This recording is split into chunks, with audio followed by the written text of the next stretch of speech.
Olá pessoal, boa noite. Meu nome é Yasmin Navega, eu faço parte da equipe de conteúdo aqui do Master OAB e hoje eu tô aqui para conversar com vocês um pouquinho sobre processo do trabalho. Hoje a gente vai falar sobre procedimento sumaríssimo. E sabe por que eu vim trazer esse tema para você? Porque a chance de ele cair na sua prova é enorme. E eu vou provar aqui durante as nossas monitorias como isso cai nas provas anteriores. Então a ideia da monitoria de hoje é trabalhar com teoria e exercício. A gente vai dar um pouquinho de dicas, vai falar do que vocês precisam saber em relação a esse tema e eu vou visualizar como cai na prática, porque assim você consegue fixar o conteúdo com muito mais facilidade. Antes da gente começar a nossa monitoria, eu tenho um aviso muito legal que agora, domingo, dia 5 de novembro, a gente vai ter um simulado. É um simulado ao vivo, gente. Então, às 2 horas da tarde, de 2 às 6 horas da tarde, de 14 às 18, só entrar no link, vai ficar aparecendo para vocês aqui, inclusive está aparecendo agora, simulado grátis para o 24º exame, dizendo aí qual o caminho que vocês precisam seguir para se cadastrar, fazer a inscrição, para que no dia 5 vocês consigam, ao vivo, testar o conhecimento de vocês. Então, a ideia do simulado é fazer com que vocês treinem da mesma forma que vai acontecer no dia da prova, no dia 19 de novembro, certo? Tá chegando, mas ainda tem muito tempo para estudar, tá? Então, assim, no dia 5, não percam, às 2 horas da tarde, entrem aí nesse endereço que vai aparecer ao longo da monitoria. Não percam essa oportunidade de se inscrever para fazer aí um simulado super legal, que foi inclusive, como é que eu posso dizer, atestado pelos nossos professores. Então, quando você faz as questões, vai aparecer lá para você e você vai ver depois o comentário em vídeo de cada uma das questões feitas pelos nossos professores. Então, você não sai sem saber por que errou a questão ou por que acertou. O comentário vai estar lá para vocês conseguirem saber e estudar muito mais até o dia da prova de vocês. Certo? Então, fechou. Hoje, eu quero saber quantas pessoas tem por aí. Eric, você tá todo mundo assistindo véspera de feriado. Gente, essa é importante pra caceta. É importante, sabe por quê? Porque vocês têm a oportunidade de estudar pra caramba. Amanhã é feriado, não tem aula, não tem trabalho, então vocês podem estudar o quê? O dia todo. Aproveitem essa oportunidade, tudo bem? Ok, vamos lá. Vamos ver. O Moacir já tá aí, Moacir. É nós hoje, hein? Vamos começar? Procedimento sumaríssimo? Então, como eu falei pra vocês, a ideia é dar um panorama do que mais cai, dar as dicas, ser bem objetiva, bem clara e objetiva, e depois eu vou apresentar as questões pra você, certo? Então, vamos lá. Procedimento sumaríssimo, tudo bem? Quando eu falo de procedimento sumaríssimo, gente, eu preciso que vocês prestem atenção em alguns pontos. A gente vai falar de competência, de prova, o que precisa ter na petição inicial, na sentença, quais são as peculiaridades desse procedimento para que na hora da prova de vocês consigam visualizar e catar aí as partes importantes. Tudo bem? Procedimento sumaríssimo está disposto lá do artigo 852A a 852I da sua CLT. Artigos 852A a 852I da CLT. Então, a diferença, inclusive, dos outros pontos da matéria é que no procedimento sumaríssimo você tem uma partezinha bem completa. Do 852A a 852I, você consegue ler tudo a respeito do procedimento sumaríssimo. Então, se restou alguma dúvida, ou então o que eu sugiro para você, é que depois você faça uma leitura de todos esses artigos. É importante que você leve esse assunto para a prova. Eu vou mostrar aqui que esse assunto, né, esse tema, já caiu em 2014, 2015, 2016...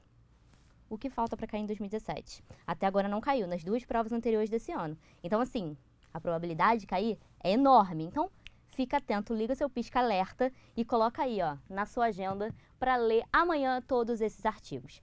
Tudo bem? Então, vamos começar falando. Yasmin, do que se trata o procedimento sumaríssimo? O que eu preciso levar para minha prova? Bom, primeiro ponto que você precisa saber, gente, competência. É isso mesmo. Quando eu falo de procedimento sumaríssimo, o que eu preciso saber relacionado à competência? Aqui, quais são as causas que envolvem o procedimento sumaríssimo? Gente, quando eu falo de procedimento sumaríssimo, eu estou falando das causas cujo valor, na verdade eu estou falando das ações trabalhistas, né, cujo valor da causa não exceda a 40 salários mínimos. Eu vou abreviar com SM, salário mínimo. Então, o valor da causa de uma ação que vai correr pelo rito sumaríssimo, ela não pode exceder a 40 salários mínimos. Então, o valor da causa de uma ação dentro do procedimento sumaríssimo é de até 40 salários mínimos, independente da complexidade daquele tema. Então, se uma das partes quiser escolher, por exemplo, eu quero escolher se vai ser pelo rito ordinário ou pelo rito sumaríssimo, ela pode escolher? A parte tem esse poder de escolha?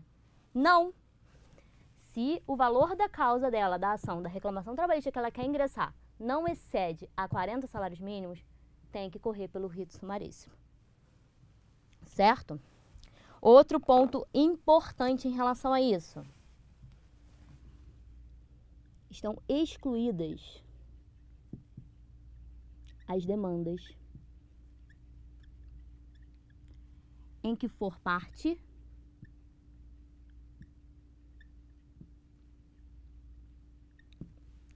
a administração pública direta. Vou abreviar também, tá? ADM pública direta, autárquica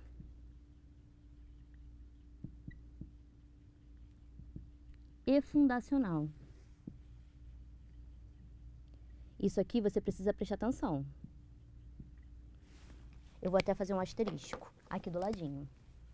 Porque isso é uma exceção. Ficam excluídas as demandas em que for parte a administração pública direta, autárquica e fundacional. Isso é uma exceção.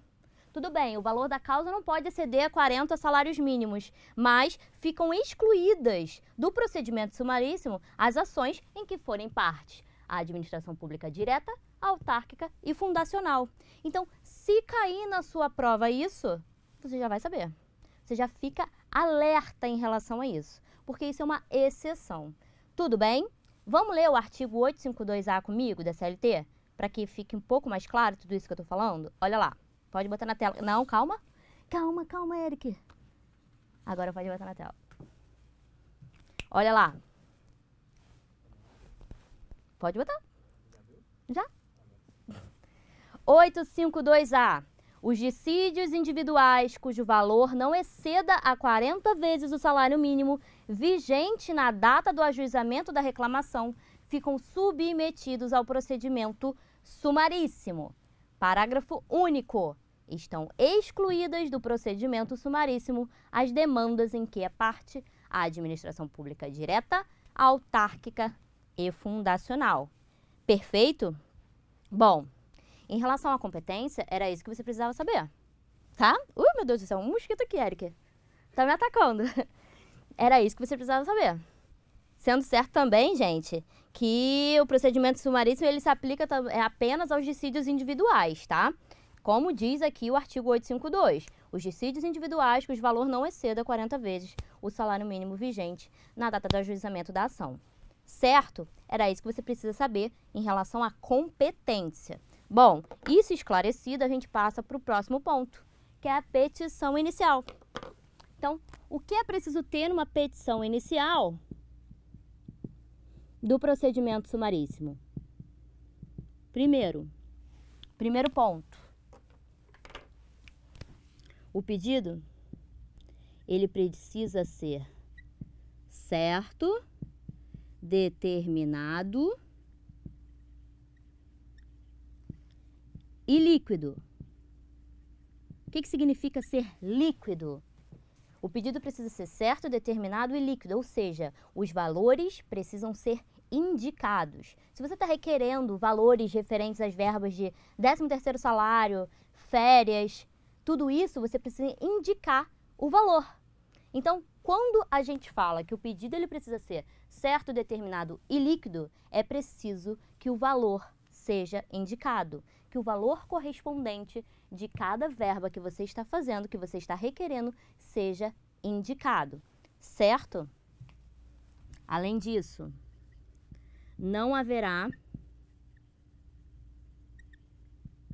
citação por edital.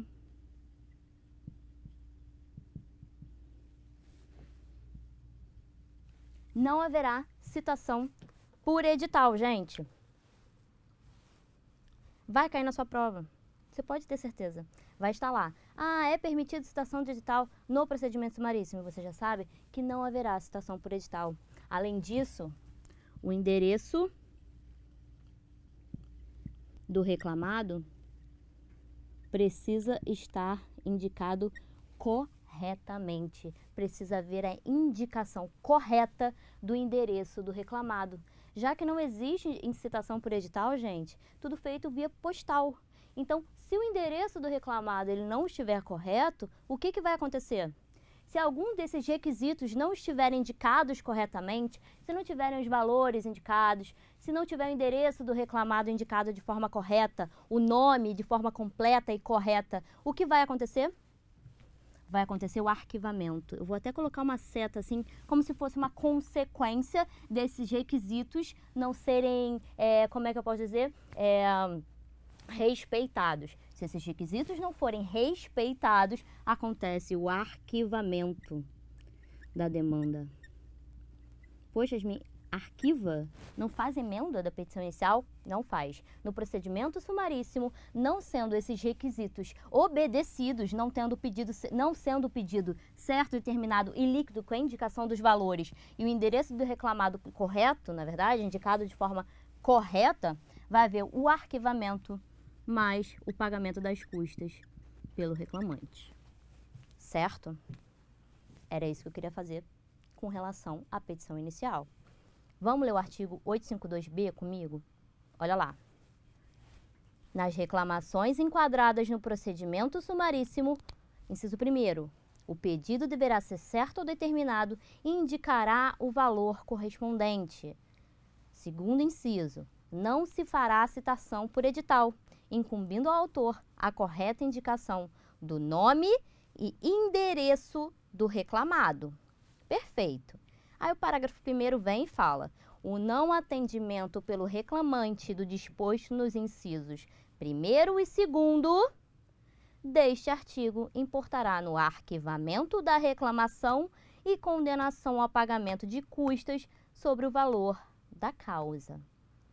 Não respeitando os dois requisitos acima, como eu falei, arquiva e paga as custas. Perfeito? Agora, eu quero mostrar para vocês um exercício para que a gente consiga fixar esse conteúdo e você não esqueça nunca mais, tá bom? Vamos lá comigo.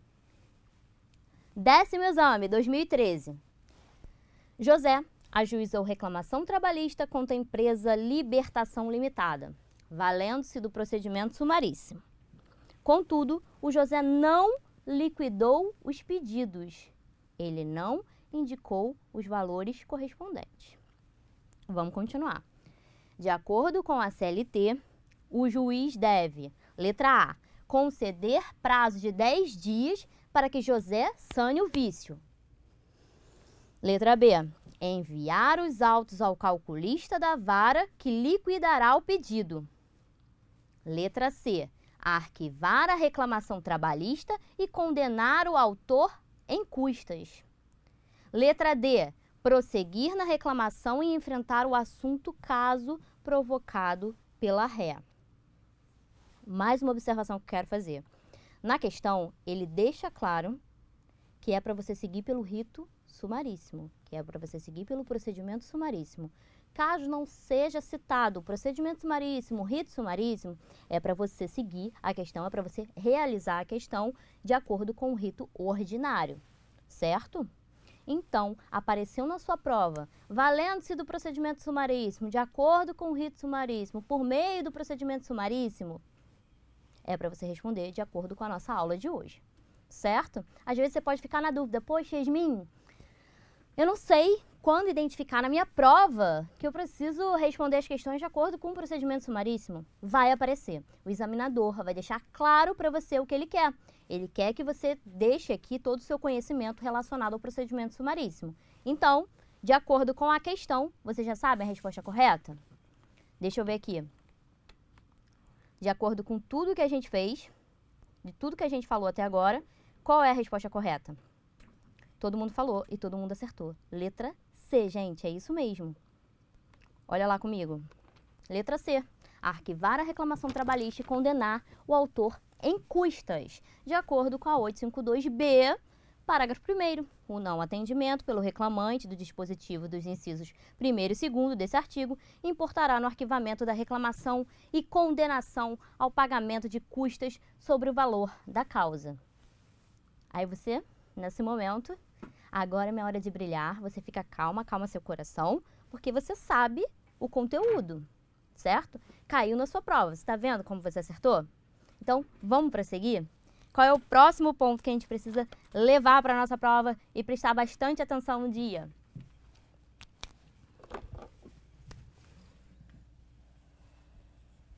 Terceiro ponto. A audiência, gente. A audiência, ela vai ocorrer no prazo máximo de 15 dias. Então, do ajuizamento da demanda, do ajuizamento da ação, ela vai ocorrer no prazo máximo de 15 dias. Além disso, a audiência, ela é uma audiência única. Afinal, no procedimento sumaríssimo, o que você quer? Você quer dar celeridade ao processo, certo? Então, essa audiência, ela vai ser uma audiência única, certo, gente? Além disso, o que a gente precisa ficar atento também é que o magistrado, ao longo de todas as fases, na verdade, do processo, né? Toda a fase do processo, ele pode fazer a tentativa de conciliação. E na audiência também, durante a audiência, assim que houver a manifestação ou então documentos apresentados pela parte contrária, a outra parte poderá se manifestar imediatamente, sem suspender a audiência nem nada. Então, assim que uma das partes se manifesta em relação a um documento, apresenta uma documentação, a parte contrária pode se manifestar de forma imediata. Uma das partes apresentou documentação, a outra quer contestar isso, ela quer se manifestar, ela faz isso de forma imediata, sem haver suspensão da audiência, certo?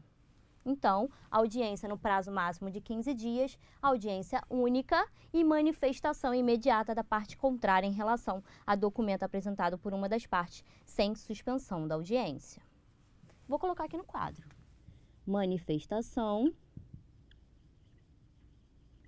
imediata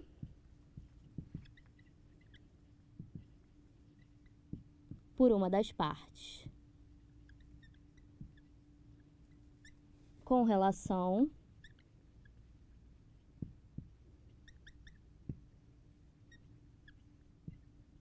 a documento, vou abreviar para DOC, apresentado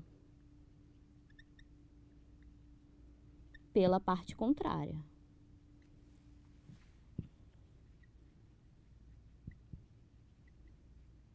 Certo?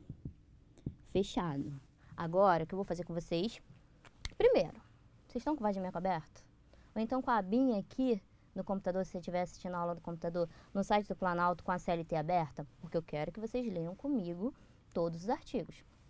A gente vai ler agora. Vamos lá. Com relação à audiência, a gente precisa prestar atenção no artigo 852B, inciso 3º. Olha lá comigo. 852C, e o H, parágrafo 1º. Eu vou ler tudo isso agora com vocês, pra gente o quê? Ratificar tudo isso que a gente está falando em relação à audiência. Olha lá. 852B, inciso 3º. Nas reclamações enquadradas no procedimento sumaríssimo, inciso 3º, a apreciação da reclamação deverá ocorrer no prazo máximo de 15 dias do seu ajuizamento, podendo constar de pauta especial, se necessário, de acordo com o movimento judiciário da Junta de Conciliação e Julgamento. 852C. As demandas sujeitas a rito sumaríssimo serão instruídas e julgadas em audiência única, sob a direção do juiz-presidente ou substituto, que poderá ser convocado para atuar simultaneamente com o titular. 852E. Aberta a sessão, o juiz esclarecerá as partes presentes sobre as vantagens da conciliação e usará os meios adequados de persuasão para a solução conciliatória do litígio em qualquer fase da audiência. como eu disse para você, o magistrado, em qualquer fase do processo, pode tentar a conciliação. Vamos para o nosso último artigo, 852H, parágrafo 1º. Sobre os documentos apresentados por uma das partes, manifestar-se-á imediatamente a parte contrária, sem interrupção da audiência, salvo absoluta impossibilidade a critério do juiz. Fechado? Certo. Agora a gente vai para uma próxima questão. Lembra que aquela questão que eu fiz caiu em 2013? Agora eu vou fazer uma questão que caiu em 2012. A gente vai ficando mais recente, vai atualizando melhor. Mas eu quero mostrar como isso já caiu. Olha lá comigo. A respeito do procedimento sumaríssimo, no processo do trabalho, assinale a afirmativa correta. Letra A. A apreciação da reclamação trabalhista deverá ocorrer no prazo máximo de 15 dias da data de seu ajuizamento. Aí você olha assim, na hora da sua prova, fala, caramba, já assim, letra A. Poxa, tá batendo aqui, tá rolando sentimento com essa letra A. Vamos ler o resto? Vamos lá. Letra B. A citação por edital somente é cabível se esgotadas todas as tentativas de se localizar o reclamado. Citação por edital somente é cabível. Enrola aqui, a gente já viu que não haverá citação por edital. Ok. Continua. Letra C. As partes devem ser intimadas da sentença por notificação postal. Isso a gente vai ver daqui a pouco quando a gente falar de sentença. Então, guarda na cabeça. Letra D. Não cabe a interposição de recurso de revista. Isso também a gente vai falar no final, quando a gente falar de recurso. Mas o que eu quero mostrar para você aqui é que você já acertou lendo a letra A. E eu já dei o gabarito. Gabarito letra A, gente. A apreciação da reclamação trabalhista deverá ocorrer no prazo máximo de 15 dias da data de seu ajuizamento, de acordo com o artigo que a gente acabou de ler, 852B, inciso 3º. A apreciação da reclamação deve ocorrer no prazo máximo de 15 dias do seu ajuizamento. Ctrl+C, Ctrl+V do artigo. É importante ler o artigo? É importante ler o artigo. Você vai ler todos os artigos? Você vai ler todos os artigos, eu tenho certeza. Vamos continuar? Vamos continuar. Agora a gente vai falar das provas no procedimento sumaríssimo. Vamos lá. Provas no procedimento sumaríssimo. Prova testemunhal. Quantas provas são permitidas no procedimento sumaríssimo? Prova testemunhal, até 2. Diferente do rito ordinário, no procedimento sumaríssimo, até 2 para cada uma das partes, certo? Aí aqui tem uma peculiaridade que você vai ver comigo daqui a pouco, que já caiu, já despencou na OAB em diversos anos. E o mesmo artigo é cobrado, a mesma questão é cobrada, o mesmo assunto, o mesmo tema. Sabe o que que é? Prova testemunhal até 2, certo? Beleza. E como essa testemunha, ela é chamada para comparecer no dia da audiência? Ela vai ser intimada? Ela vai receber uma intimação pelo juiz? Não, ela não vai ser intimada. Em regra, não haverá intimação da testemunha para comparecer no dia da audiência. Você que tem que fazer o convite. Então, cada uma das partes, né, tem que fazer o convite. E esse convite, gente, pode ser feito, né, na verdade, por meio de AR, por meio de algum tipo de declaração. Sabe por que esse convite, a comprovação desse convite é importante no dia da audiência? Porque se uma das testemunhas, ou se as testemunhas de uma forma geral, não comparecerem no dia da audiência, é preciso que você comprove que você realizou o convite, que você convidou para que elas estivessem presentes no dia da audiência. Então, se ela não está lá presente, o juiz pode fazer a intimação. Então, em regra, testemunha não é intimada para comparecer na audiência, a não ser que no dia ela não compareça e você comprove por meio de convite que ela foi convidada. A partir daí, ela pode ser intimada por meio do juiz, certo? Vamos ler o artigo comigo? Olha lá. 852B, parágrafo 2º da CLT. As testemunhas, até o máximo de 2 para cada parte, comparecerão à audiência de instrução e julgamento, independentemente de intimação. Parágrafo 3º. Só será deferida a intimação de testemunha que comprovadamente convidada deixar de comparecer. Só será deferida intimação de testemunha que comprovadamente convidada deixar de comparecer. Testemunha comparece independentes de intimação. Certo? Aí ele continua. Não comparecendo a testemunha intimada, o juiz poderá determinar sua imediata condição coercitiva. Preste atenção. Testemunha comparece independentemente de intimação. Não comparecendo, poderá ser intimada se houver prova do convite. Certo? Só será deferida a intimação de testemunha que comprovadamente convidada deixar de comparecer. Então, é preciso que no dia da audiência a prova desse convite seja feita, certo? Para que a testemunha seja intimada. Foi? Vamos ver. Vamos dar uma olhada no chat. Vou olhar agora. Vamos dar uma olhadinha. Tá todo mundo respondendo. Qualquer dúvida, gente, vocês coloquem aqui que eu abro na hora, tudo bem? Então, certo. Prova testemunhal, até 2, em regra, não será intimada. Ela comparecerá à audiência independente de intimação, a não ser que no dia da audiência ela não compareça e você comprove com o convite que ela foi, sim, convidada para estar ali. Certo? Então, haverá intimação só com prova de convite, no caso da testemunha não ter comparecido em audiência. Foi? Prova pericial. Essa é boa. Prova pericial é permitido, sim, no procedimento sumaríssimo. E isso, gente, causa muita confusão. Isso cai em prova. E pode te confundir, porque você pode pensar, poxa, o procedimento é célere, são para causas com até 40 salários mínimos, até 40 salários mínimos. Então, não é permitido prova pericial, né? É sim, é permitido prova pericial no procedimento sumaríssimo, certo? E as partes serão intimadas a manifestarem sobre o laudo no prazo comum de 5 dias. Prazo comum, não prazo sucessivo de 5 dias, prazo comum de 5 dias para se manifestarem sobre o laudo do perito. Tudo bem? Vamos ler comigo o artigo. 852b, parágrafo 4º.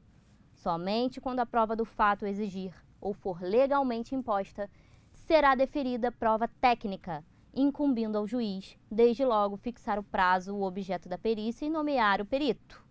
As partes serão intimadas a manifestar-se sobre o laudo no prazo comum de 5 dias. Prazo comum de 5 dias. Certo? Foi? Então, a gente já chegou até aqui. A gente já passou por tudo isso. Você já sabe tudo isso de procedimento sumaríssimo. E olha, eu vou te dizer, já sabe coisa pra caramba. Eu vou te mostrar agora os exercícios que já caíram anteriormente relacionados a esse tema que a gente viu agora.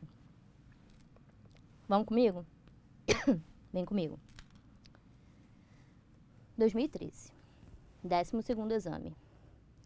Paulo ajuizou reclamação trabalhista pelo rito sumarício, em face da sua empregadora carregada limitada. Arrolou suas testemunhas na petição inicial e pediu a notificação das mesmas. Solicitação que foi indeferida.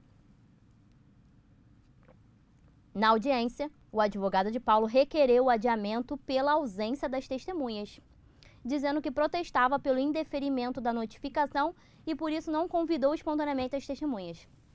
Então, olha só o que está acontecendo. O advogado aqui do Paulo, né?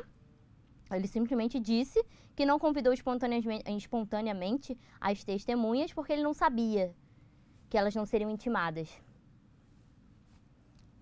Vamos ver o que vai acontecer. O requerimento foi indeferido pelo juiz, que prosseguiu com a audiência.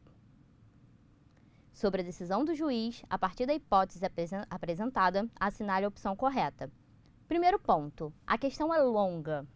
Então, o ideal na hora dessa prova, isso é uma dica na hora que você estiver fazendo prova, vai destacando o que é importante. Como eu fiz aqui, eu sublinhei. Ele pediu a notificação das testemunhas. O juiz falou que não ia dar, a solicitação foi indeferida. Na audiência, a testemunha faltou. Aí você já fala, caramba, eu sei que no procedimento sumaríssimo, se a testemunha faltar, eu já sei o que vai acontecer. Mas ele continua. Aí ele fala que as testemunhas faltou. Aí você coloca lá, ausência das testemunhas, dizendo que protestava pelo indeferimento da notificação e por isso não convidou espontaneamente as testemunhas. A testemunha faltou e ele não convidou, ele não tem prova do convite. Ele não tem prova que ele convidou as testemunhas. O juiz mandou prosseguir a audiência. Ele está certo ou está errado? É isso que eles querem saber de você. Vamos lá comigo. Letra A. A decisão foi equivocada, devendo ser deferido o adiamento, pois o prosseguimento do feito poderia gerar a nulidade por cerceamento de defesa. Letra B. A decisão foi correta, já que o procedimento sumaríssimo não contempla a oitiva de testemunhas. Não contempla a oitiva de testemunhas? Oi? Né? Letra C. A decisão foi correta, pois o procedimento sumaríssimo não admite a intimação de testemunhas. Letra D. A decisão foi correta, pois no procedimento sumaríssimo as testemunhas deverão comparecer à audiência independentemente de intimação. Em caso de audiência e mediante comprovação de convite, as testemunhas serão indicadas. Para. Aí na hora você fala o quê? Coloca a mão aqui na cintura e fala assim, aqui não, queridinha. Aqui não, porque eu já estudei isso, eu já sei. E qual é a resposta correta, gente? Até joguei a caneta no chão. Qual é a resposta correta? Letra D. A decisão foi correta, pois no procedimento sumaríssimo as testemunhas deverão comparecer à audiência independentemente de intimação. Em caso de audiência, mediante comprovação de convite, as testemunhas serão intimadas. Artigo 852-H, parágrafo 2º e 3º. Certo? Não acabou. Temos mais questões sobre esse mesmo assunto. Vamos ler. 2015, 18º exame. Em sede de reclamação trabalhista sobre o rito sumaríssimo, as testemunhas do autor não compareceram à audiência, apesar de convidadas verbalmente por ele. Na audiência, nada foi comprovado acerca da alegação do convite às testemunhas. Diante disso, assinale a afirmativa correta. Letra A. A audiência deverá prosseguir, pois não cabe a intimação das testemunhas, uma vez que não foi comprovado o convite a elas. Letra B. As testemunhas deverão ser intimadas, porque a busca da verdade real é um princípio que deve sempre prevalecer. Letra C. As testemunhas deverão ser conduzidas coercitivamente, porque não se admite que descumpram seu dever de cidadania. Letra D. O feito deverá ser adiado para novo comparecimento espontâneo das testemunhas. E aí? Qual é a resposta correta? Qual é a resposta correta, gente? Tenho certeza que vocês já adivinharam. A gente está sabendo isso aqui, esse assunto de cor salteado, certo? Letra correta? Letra A. A audiência deverá prosseguir, pois não cabe a intimação das testemunhas, uma vez que não foi comprovado o convite a elas. Mais uma vez, artigo 852-H, parágrafo 2º e 3º.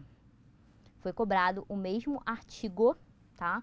O mesmo intuito, a mesma questão, o mesmo tema em 2013 e 2015. Vai cair de novo, olha só. Caiu em 2016. 20º exame. Olha lá.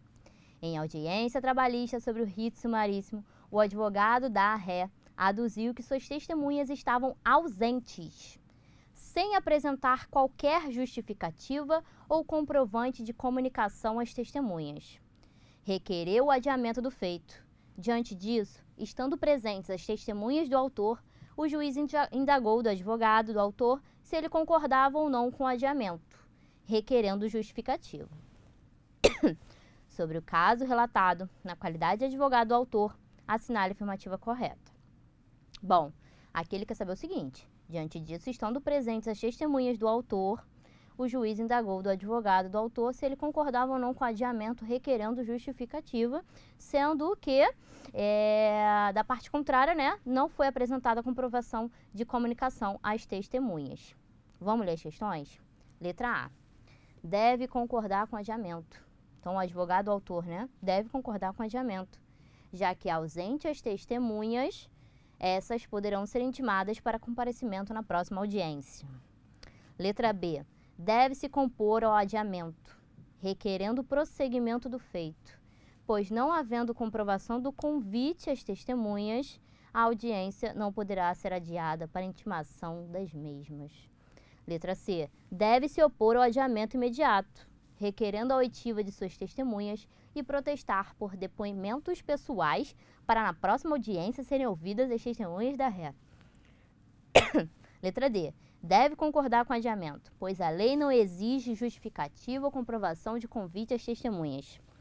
Você, que é um expert em processo de trabalho, você que já sabe tudo sobre procedimento sumarício, você já sabe tudo sobre prova, 852H, parágrafo 2º, parágrafo 3º, já está o quê? No seu sangue, já sabe responder isso, não sabe? Então, qual é a letra correta, gente? Ele deve se opor ao adiamento ou ele deve ser a favor, concordar com o adiamento? E aí, qual é a letra correta? Volta para mim, Eric. Isso aí. Vou ver aqui se o pessoal está respondendo essa questão. Deixa eu ver. Um monte de gente já, ó. Maria Marcina já falou B. Convidado 519 falou B. 786 falou B. A Gleice falou B. Tá todo mundo arrasando. A letra correta. Só um momento. Pode colocar? É letra B, gente. É letra B. Ele deve se opor ao adiamento porque, requerendo o prosseguimento do feito, ele deve se opor ao adiamento, requerendo o prosseguimento do feito, porque, não havendo comprovação do convite às testemunhas, a audiência não poderá ser adiada para intimação das mesmas. 852H, parágrafo 2º, parágrafo 3º, que a gente já leu aqui. Certo? Lembrando, né? Caiu em 2013, caiu em 2015, caiu em 2016. A mesma questão, o mesmo tema. Era isso que eu queria provar aqui para vocês, que dá para estudar de forma objetiva e acertar questões na OAB, certo? Então, vamos prosseguir falando um pouquinho mais sobre o procedimento sumaríssimo para a gente encerrar esse tema. Então, a gente já parou aqui nas provas, a gente parte para a sentença. Sentença. Temos umas peculiaridades em relação à sentença no procedimento sumaríssimo. Deixa eu ver se vai cortar. Não vai não, vai aparecer. Na sentença, gente, o juiz ele vai fazer um resumo dos fatos, né, relevantes ocorridos na audiência, mas o relatório ele vai ser dispensado. Então, aqui na sentença, a dispensa do relatório.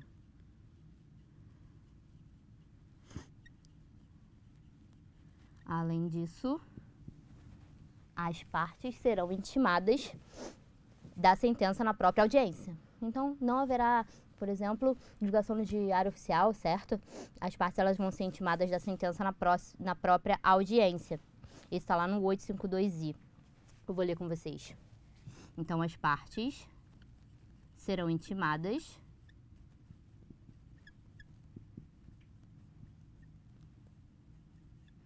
na sentença. Na própria sentença prolatada, certo? Intimadas na própria audiência. Olha eu, na própria sentença, na própria audiência. Deixa eu apagar isso aqui, que eu escrevi sentença. As partes serão intimadas na própria audiência, certo? Tá aparecendo, Eric? A audiência aqui apareceu também? Show! Na sentença, é dispensado o relatório. O relatório ele é dispensado e as partes serão intimadas na própria audiência. Certo? Certo.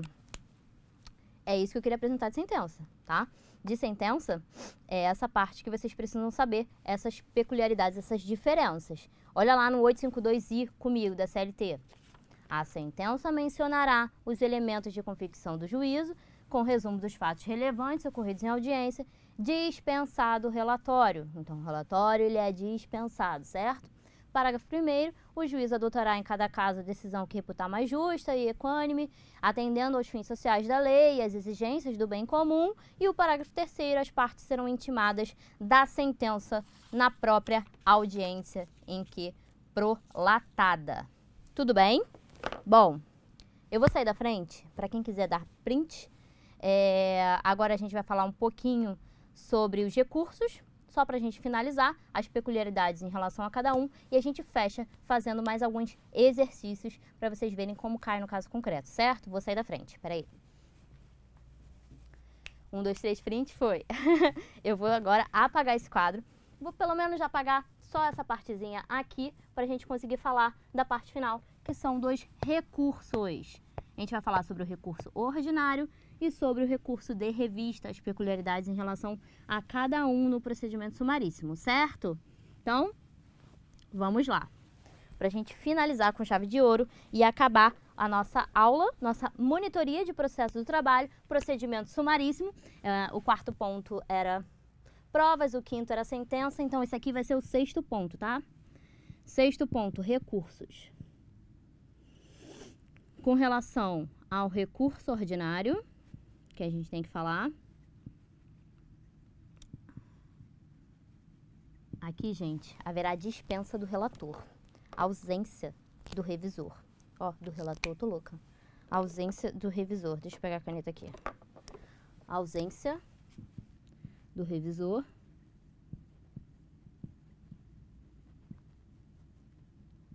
E parecer oral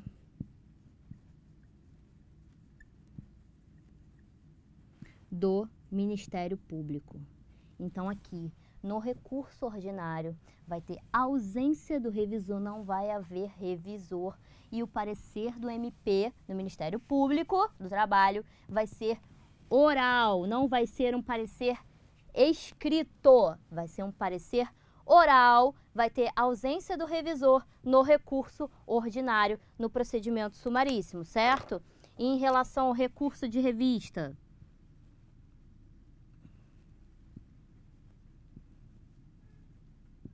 recurso de revista,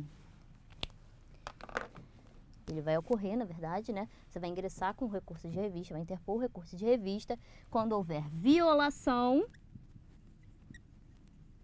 de dispositivo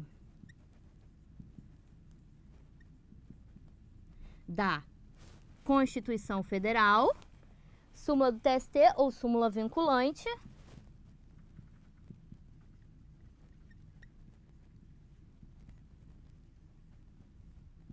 vou botar assim, súmula vinculante do STF, né? Sendo fato que, quando houver violando orientação jurisprudencial, não caberá recurso de revista. Vem comigo no artigo, na súmula 442 do TST. Olha só. Nas causas sujeitas ao procedimento sumaríssimo, a admissibilidade de recurso de revista está limitada à demonstração de violação direta de dispositivo da Constituição Federal ou contrariedade à súmula do Tribunal Superior do Trabalho, não se admitindo recurso por contrariedade à orientação jurisprudencial deste tribunal. Não se admite recurso de revista que contraria súmula 1, OJ, orientação jurisprudencial. Então, não se admite, vai aparecer, Eric, não se admite recurso de revista, tá? Quando for contrário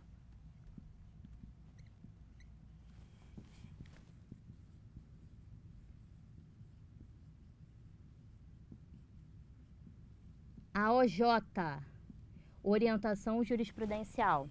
Vou mostrar para você como cai na sua prova. Vem comigo. 14º exame 2014. Em ação que tramitou sob procedimento sumaríssimo, o juiz decidiu determinado pedido de forma contrária ao disposto em orientação jurisprudencial do TST. Então, o juiz, ele simplesmente decidiu determinado pedido de forma contrária ao disposto em orientação jurisprudencial do TST. Em sede de recurso ordinário, com o mesmo fundamento, o TRT manteve a decisão de primeiro grau.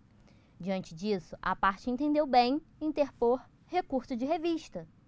A gente viu aqui que recurso de revista, ele é interposto no caso de violação de dispositivo da Constituição Federal ou quando ele for contra a súmula do TST ou súmula vinculante do STF, e ele não é admitido quando for contrário à OJ. Era isso que você tinha que demonstrar aqui respondendo essa questão. Olha lá, a partir do caso apresentado, assinale a opção correta. Letra A. O recurso de revista não deverá ser admitido, pois o fundamento da decisão não é contrário à Constituição Federal ou à súmula do TST.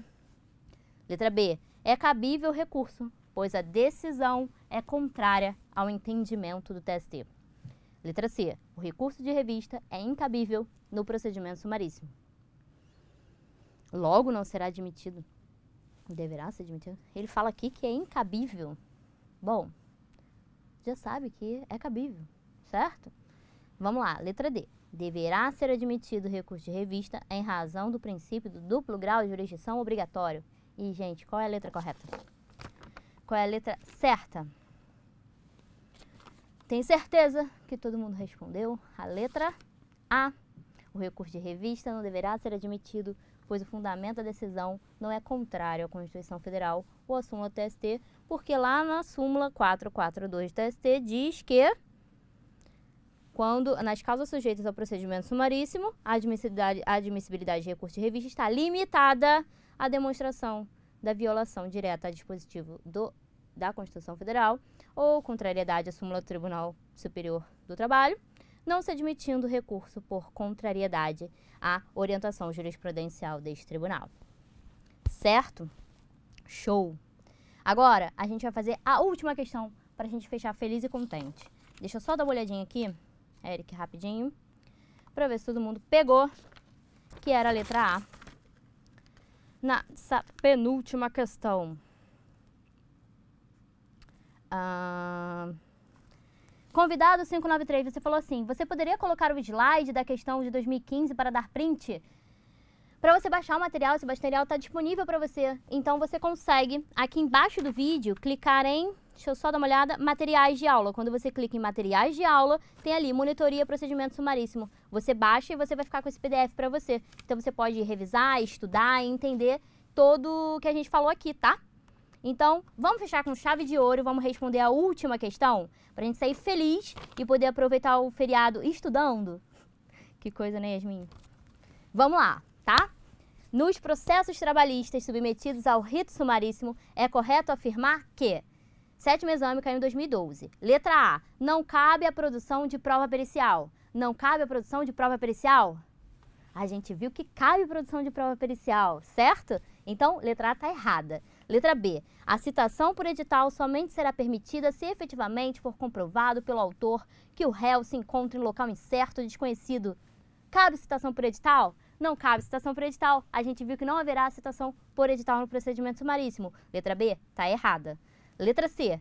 O recurso ordinário terá parecer circunstanciado escrito do Ministério Público do Trabalho nos casos em que o desembargador relator entender estritamente necessário, diante da existência de interesse público a ser tutelado. Ele conta uma história para você longa, sendo que você leu o escrito ali, parecer escrito do Ministério Público, na hora, em recurso ordinário, você já viu, parecer é oral. Então, você já descarta a letra C e chora, corre pro abraço na letra D. Olha lá.